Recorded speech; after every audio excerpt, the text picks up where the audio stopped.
This is Eagle Owl, and today we're going to talk about AJ Brown. He is locked in, and I will give my reason why I believe he's locked in. Also, we're going to talk about Jake Elliott. I think Jake Elliott is losing his confidence, and that's something we should be worried about. And lastly, Jalen Hurts is back, hearing that he practiced, but let's get straight into it. It's been like that all year, right? Somebody goes down, the next person steps up and plays their ass off. That's a team. That's a team, guys.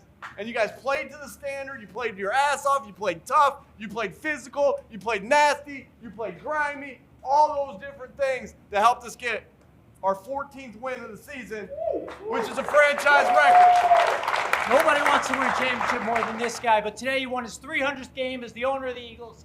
Jeffrey, break this team down.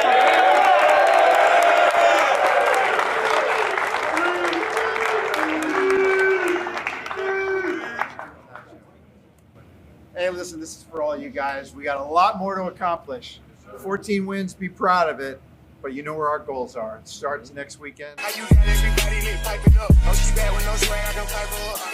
right, man, before we hop straight into it, remember my last video I talked about Brandon Graham and his new gig? Yes, Sunday football countdown, something like that on ESPN. I'm sorry, I don't watch ESPN as much. And, he talked about the Cowboys a little bit, clowning on them about Mike McCarthy coming back. And he hoped Mike McCarthy come back because you know what we do to them boys. And he also talked about Nick Sirianni and how he grew being with the Philadelphia Eagles. Like Nick Sirianni got better and better each year. And let me play this clip. BJ, I feel like people have a perception from the outside of Nick Sirianni, but of course we don't know him. You do. What is it that people don't see in him? Well, they don't see the behind the scenes. I mean, whoever does, but I know he calls everybody. He talks about the tough conversations that sometimes some coaches don't do because they got other people to do that for them. But I know Nick is heavily involved. I just remember at 2-2, me and him talking, just saying, Coach, just stay being you, baby. And he want me to enjoy my journey of where I am, even now being hurt. Enjoy the journey. You still enjoying it? And he always asks me that. And I just know, man, he's grown over these last 4 years I've been with him, and every year has gotten better. But those little things never slip by because he always talks about those, as you know, and situational ball. And man, we couldn't have a greater head coach, somebody that just want to learn from the players, coach / gotta be strict when he have to. He ain't perfect, as you know, but I just know that his heart is in the right place, and that's all you want from a coach. You see what I mean? Nick Sirianni only getting better. I like the things that Brandon Graham said about Nick Sirianni, and it gives us hope. I think Nick Sirianni is going to be around for a long time, especially if we got the right coordinators. Nick Sirianni is going to be here. He is a motivator. The team love him. He's winning, and don't let him get a ring. If he get a ring, I think he's going to be around for a long time. Howie love him. He's willing to listen to Howie and Jeffrey Lurie. Fans, we starting to love him. We 50-50 on them from time to time. But overall, man, Nick Sirianni, I definitely see the step he took from last year to this year. So, again, shout out to Nick Sirianni, Brandon Graham, giving praise to his head coach.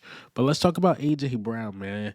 A.J. Brown, as we all know, the picture floating around him sleep on the sideline. And then he was joking with the Eagles fans like, I wasn't asleep, I was praying. And then he put like, go Eagles or something like that. But I say like an hour or two later, he deleted his Twitter. And I'm like, did we joke a little too much? But then I thought about it. He probably thought about it. I'm locked in, baby. It's the playoffs. I got my jokes off with the fans and on the sideline. They getting their jokes off on me. But I'm locking in, man. I'm going to delete this Twitter thing. He usually do that when the season start or about to start. And the playoffs is basically a new season. So he probably want no distractions or anything like that. Like, I'm going to delete this. I'm going to get to work. The week is starting. That means the playoff week is starting. And it's time to go, man. And A.J. Brown know how important this is. Remember, A.J. Brown was hurt that he had to miss, the Buccaneers game physically and mentally. Like, man, I wish I was out there to help the guys. But he couldn't. He had the knee injury. and now healthy, ready to go. We got the Green Bay Packers. I know they dealing with some injuries, but it's going to be a matchup. It's the playoffs. The intensity is going to rise up. We know how Philly fans and how we going to bring it in the link for sure. So anything can happen. You don't want any off days or anything like that because the Green Bay can slip up and get you. So AJ Brown like, look, time to turn this off. Time to lock in. Time to put in the work. And I like it. I like it, man. Stay off of social media a bit. Give it a rest. Give it a break. And I think AJ Brown is doing exactly that. And I think he's going to be ready to go. So I expect a big game. I think he's going to have a big game against the Green Bay Packers. And again, shout out to AJ Brown. All right, so let's get into the next topic. Let's talk about Jake Elliott. Forgot to talk about this during my post game wrap up.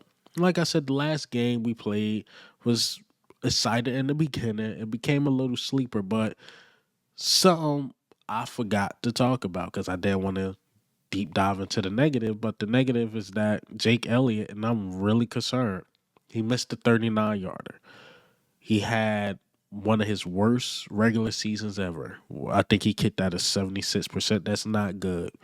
That's not good at all. And we know how he is from long distance. 50 yarders? I think he only made one 50-plus yarder. So he just haven't been good. And I'm afraid that we make it to the Super Bowl. Does it come down to a field goal? Can Jake Elliott do it? Playoff game. Can Jake Elliott do it? We have to make sure he's mentally there because kicking field goals, of course, he got the leg talent, but it's all a mentality. Once kickers start missing, that jump just snowball, snowball, snowball. And this ain't the year to do it. The roster is too good for it to come down to Jake Elliott leg anyway. But you just never know. You never know if you find yourself in those situations, and we need to know Jake Elliott confidence is there. Last game before we played the Giants, I thought Jake Elliott kicked the ball well. I thought kickoffs would help, and which it seemed like it is. But that 39-yarder, man, he gotta fix it. He definitely got to fix it. I know during the off season, we're gonna bring in competition for sure because Jake Elliott, man, I don't know what he's going through or what's going on. It's crazy that when we was collapsing and not having the best season, Jake Elliott was on fire. Now everybody's having the best season, and Jake Elliott is just like, I don't know. But this going on with all the kickers. Look at Justin Tucker and Baltimore. Jake Elliott in Philadelphia. I think Buffalo got some kicking problems. Washington got some kicking problems. If I'm not mistaken, maybe Detroit too. I'm not 100% sure on that. But a lot of these teams got kicking problems. I think right now, the guy that backed up Jake Elliott, Dicker the kicker, is having a really good year in Los Angeles. But I don't know. You got to bring in competition, man. I know Nate Sirianni keeps saying, we believe in him, we believe in him. But what he's supposed to say, that's exactly what he's supposed to say. I seen a game where we rather punt. I forgot the game. We would rather punt it and then put the ball in Jake Elliott's arm or leg, I should say, in his hands. We'd rather do that. We'd rather give the ball to the other team and see if they could drive the ball down the field. I think that was against the Panthers, if I'm not mistaken. So I don't know what's going on with Jake Elliott. Hopefully he fits it. And the last topic, Jalen Hurts. So reportedly by Jeff Kerr, Eagles had a walkthrough on Saturday, and Jalen Hurts was there. He was there. He was practicing, and that's a good sign because I know a lot of fans were worried. Um, uh, I've seen some media people arguing about it as well. Like, what's going on with Jalen Hurts? He's going to be perfectly fine because he wasn't going to practice anyway. So again, I heard to leave protocol, to get out of protocol, you got to have some type of contact practice, which Jalen Hurts wasn't going to do anyway. So I guess he just remained in protocol, but he will be fine against the Green Bay Packers, and we should go in there healthy, ready to go. and beat these Green Bay Packers. But that's all I got for you guys today. And hey, man, what do you think? How do you feel? Jalen Hurts being back, AJ Brown locking in, Brandon Graham, what he said about Nick Sirianni, and Jake Elliott, man, he got to shake it off. He got to shake them demons off. But this is Eagle Owl, man. I'm out.